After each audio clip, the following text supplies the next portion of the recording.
Fala rapaziada, saudações vascaínas, bom dia a todos.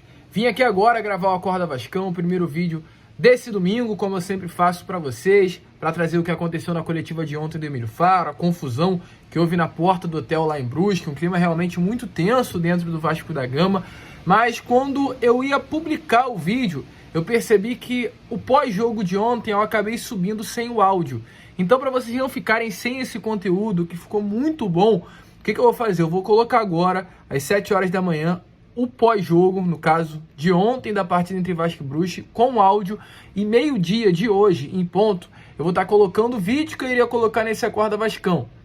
No caso, com todas as informações da entrevista coletiva do Emílio Faro, que foi bem quente, desses problemas que aconteceram na porta do hotel, novo treinador e tudo que está acontecendo dentro do nosso clube. E depois desse vídeo do meio-dia, também às 7 horas da noite, vamos retornar com Boa Noite Gigante. Então, só para trazer para vocês, esse primeiro, o Acorda Vascão, não será com as novidades do Vasco, mas com tudo do pós-jogo. No caso, a minha opinião sobre a partida de ontem entre Vasco e Brusque. Hoje, meio-dia, já, mais um sobre tudo o que vem acontecendo dentro do Gigante da Colina. E 7 horas da noite para fechar os 3 vídeos desse domingão. Tranquilo, rapaziada? Desculpa aí a todo mundo que assistiu o vídeo ontem, acabou percebendo que estava sem áudio. Mil desculpas de verdade, problema que não irá mais acontecer.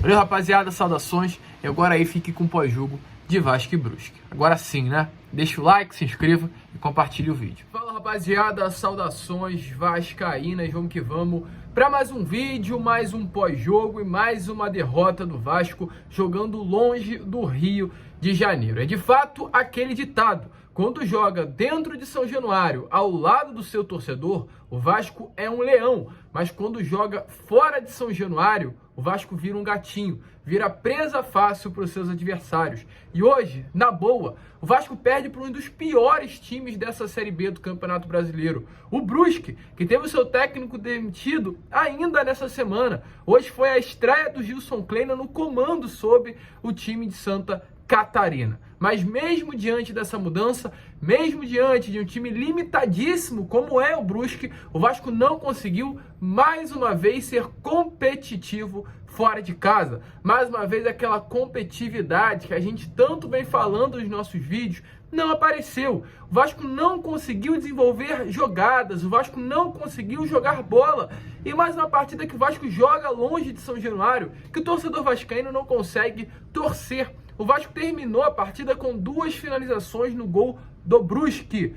2 finalizações no gol do Brusque, de um time, no caso o Vasco, que está perdendo desde os 25 minutos do primeiro tempo. Isso não pode ser normalizado. O torcedor vascaíno não pode normalizar o fato de, em 3 partidas jogando fora do Rio de Janeiro, contra Bahia, CSA e agora o Brusque, ter tido apenas 4 finalizações, pois contra o CSA não foi nenhuma. Contra o Bahia, no último domingo, foram 2. E hoje, contra o Brusque, foram mais 2. Ou seja, em 3 jogos fora de São Januário, o Vasco finalizou 4 vezes. É uma média quase igual a uma finalização no gol por jogo quando joga fora do Rio de Janeiro. Tem alguma coisa errada nisso. Não é possível que hoje a Vasco SAF, a 777, o Paulo Brax, o Luiz Melo, que hoje os alvos, né, serão eles, as críticas serão direcionadas a eles. Não é possível que eles não veem que tem alguma coisa errada em toda essa situação. Não é possível que eles não veem que hoje o Vasco não tem um treinador à beirada de campo, com todo respeito ao Emílio Faro, com todo respeito à competência que ele tem como profissional, como principalmente um auxiliar técnico, mas não há condições do Emílio Faro ser o técnico do Vasco até o final dessa Série B do Campeonato Brasileiro. É um risco muito grande que hoje o Vasco corre, tendo ele como comandante da equipe, pois o mesmo não tem competência para isso. Gente, o Emílio Faro não é treinador. O Emílio Faro é auxiliar técnico da comissão permanente do Vasco. Ele não é para estar no cargo onde hoje ele está. E hoje, na coletiva, ele não usou o mesmo discurso que falou na última vitória contra o Guarani em São Januário, que era o treinador do Vasco. Não, ele não é um treinador de lugar nenhum e nunca foi, e pelo menos, mais uma vez, o torcedor vascaíno está vendo que ele não deve ser até o final dessa temporada, gente. O Vasco perdendo o jogo, a primeira substituição foi aos 20 minutos do segundo tempo, com uma saída 6 por meia dúzia. Tirou o lateral direito e colocou o Danilo Bossa, que joga na posição, como a gente falou nos vídeos anteriores.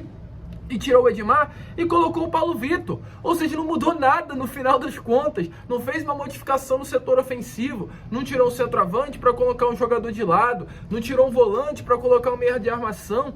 Não, foi um 6 por meia dúzia, que não mudou absolutamente nada. A primeira substituição que poderia surtir o efeito foi aos 31 minutos do segundo tempo, quando ele tira o Yuri Lara e coloca o Carlos Palacios, mas também acabou não mudando nada. O garoto problema, que é o Carlos Palacios, garoto problemático, não fez nenhum tipo de alteração com relação à forma que o Vasco estava jogando na partida. Então, com tudo, na boa, preocupa. O Vasco hoje tem 10 jogos. Eu volto a repetir o que eu venho falando em todos os meus vídeos após as derrotas do Vasco, que são muitas hoje. O Vasco tem realmente... faz com que nós, torcedores, nos preocupemos. Mas no final das contas, eu acho que o Vasco sobe. E não por competência própria, mas por incompetência dos outros times dessa Série B do Campeonato Brasileiro, que é limitadíssima. A gente viu isso hoje contra o Brusque, jogando fora de casa, uma equipe fraca. A gente viu isso contra o CSA, que é uma equipe fraca. A gente vê contra o Bahia, que tomou de 2-0 para Ponte Preta, jogando o Moisés Lucarelli. E pelo menos no momento que eu estou gravando esse vídeo, está perdendo para Tombense dentro da Fonte Nova, onde o Vasco foi engolido. Então tem alguma coisa errada no time do Vasco, mas no final de tudo, por conta da incompetência dos outros times que são tão limitados quanto o Vasco e pelo que parece piores ainda, o Vasco no final do ano conseguirá o acesso.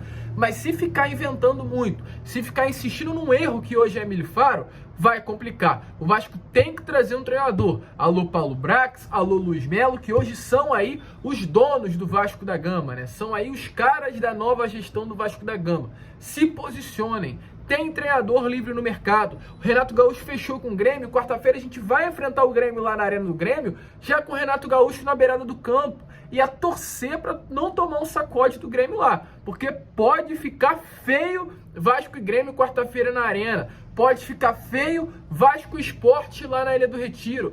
Pode ficar feio Vasco e Cruzeiro no Mineirão. São 3 partidas aí, eu fiz 4, né? Mas são 3 partidas que o Vasco, se não souber jogar, o Vasco, se não tiver um treinador, o Vasco, se não tiver treinamento, vai tomar um vareio que não vai nem ver a cor da bola. Porque o Cruzeiro tá brincando de jogar futebol, tá sobrando nessa Série B do Campeonato Brasileiro. Então é abrir o olho, é tomar cuidado e na boa. Se hoje a 777 como gestão quer tirar aí a mira, porque se o Vasco não subir e não mudar, a culpa, né, desse acesso vai em parte para eles. Agora, se eles mudarem, trouxerem um novo treinador, dá uma tranquilizada na situação, dá uma tranquilizada no ambiente. Mas é crítico o que vem acontecendo hoje dentro do Vasco, principalmente após essa vergonha que aconteceu lá no Augusto Bauer, em Brusque, Santa Catarina. Sobre o time, não tenho muito a comentar. Vou só passar as estatísticas aqui para vocês. Foi 56% de posse de bola do Vasco,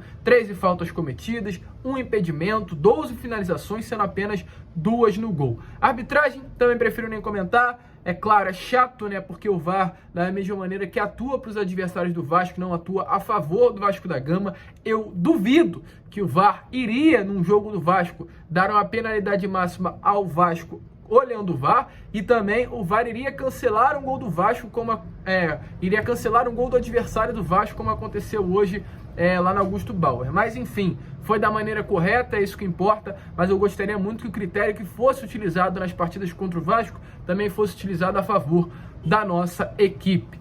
Sobre elenco, né? Com relação aos jogadores que participaram dessa partida contra o Brusque. O Alex Teixeira, na minha opinião, está jogando na posição errada. Eu não consigo entender como um atleta da qualidade que o Alex Teixeira tem caiu tanto de rendimento. Isso, na minha opinião, passa por treinador, porque o Alex Teixeira não passou pela mão do Maurício Souza, nem da mão do Zé Ricardo. Acredito que se tivesse um treinador decente na beirada do campo, pudesse fazer com que o Alex Teixeira jogasse bola, que hoje o Emílio Faro não tem, na minha opinião, competência o suficiente para isso. Sobre Fábio Gomes, não teve muita participação do jogo, mas eu acho que é um atleta melhor que o Raniel ainda. Acho que hoje com o Fábio Gomes e o Aguinaldo, o Raniel virou a terceira opção. E quarta-feira contra o Grêmio, o Aguinaldo é desfalque. Vai viajar para o campeonato, para um quadrangular que vai ter da Seleção Brasileira Sub-20 e vai desfalcar a equipe contra a equipe do Grêmio na Arena. Andrei Santos e o Lari não participaram muito. Marlon Gomes também não foi aquele jogador que a gente costuma ver dentro de São Januário. E hoje foi aquilo que eu falei pra vocês lá no último vídeo, contra a equipe do Guarani. A gente reclama do Nenê, né? Quando é jogo em casa, São Januário, Vasco vence, a gente reclama do Nenê. A gente tem esse costume de sempre falar, pô, o Nenê tá errando passe, caraca, o Nenê erra, Pô, o Nenê perde a bola, o Nenê mata contra-ataque, o Nenê vai buscar jogo, mas nunca dá uma jogada. Mas eu falei pra vocês o que mesmo após uma vitória do Vasco com o Nenê errando muito contra o Guarani. A gente reclama quando ele não tá, mas também a gente reclama quando ele tá, aliás, mas também reclama quando ele não tá. Hoje, a gente viu como o Vasco é dependente de um jogador de 40 anos. Porque é ele que vai lá atrás buscar jogo, ele que vai lá atrás tentar armar jogadas, ele que vai lá atrás iniciar as jogadas, e quando ele não tá, fica algo vazio ali no meio campo do Vasco, fica um espaço muito vago, fica nítido que o Vasco hoje depende do Nenê para fazer o Vasco jogar, para ir para frente. Então, volto a repetir, o Nenê pode errar, o Nenê pode ser um jogador que atrapalha muitas vezes, mas hoje, nessa Série B, hoje, sem um treinador à beirada de campo para montar um elenco diferente, hoje, com o elenco limitado que o Vasco tem, o Nenê é uma peça mais que importante. É uma peça essencial para fazer com que o Vasco jogue durante os 90 minutos. Com a sua ausência, o Vasco acabou saindo prejudicado e acho que esse é o ponto principal dessa partida de hoje. Querendo ou não, o Vasco sente necessidade de um atleta de 40 anos. Então, foi isso. É ficar de olho. Acabou agora há pouco a entrevista do Emílio Faro. A gente vai trazer mais detalhes no Acorda Vascão de amanhã sobre tudo o que rolou nessa coletiva, mas só para antecipar a vocês, o Emílio Faro colocou a culpa no campo. Ele disse que quando joga no campo deles o cenário é imponderável, dando a entender que as condições do campo foi algo que acabou dificultando o Vasco jogar bola. Pô, então não tem nem justificativa, né? O Brusque conseguiu jogar e o Vasco não. Então tem alguma coisa errada, a triangulação que não teve, o passe trocado que não teve, uma finalização que não teve, não foi por culpa do gramado, mas sim por incompetência de uma equipe hoje do Vasco mal treinada. E agora é ficar de olho. O Vasco volta pro Rio de Janeiro, segunda-feira tem treino, terça também, e quarta é Grêmio, na Arena do Grêmio, 9h30 da noite. Pressão, o Vasco é o quarto colocado, ficar de olho na rodada para que o Vasco não termine aí apenas um pontinho de distância do quinto. E a corda, que já tá aqui, ó, aqui, aliás, no pescoço, não suba para a cabeça. Vamos que vamos, rapaziada. Esse foi o pós-jogo do Gigante. Se curtiu, se inscreva, deixe seu like, compartilhe.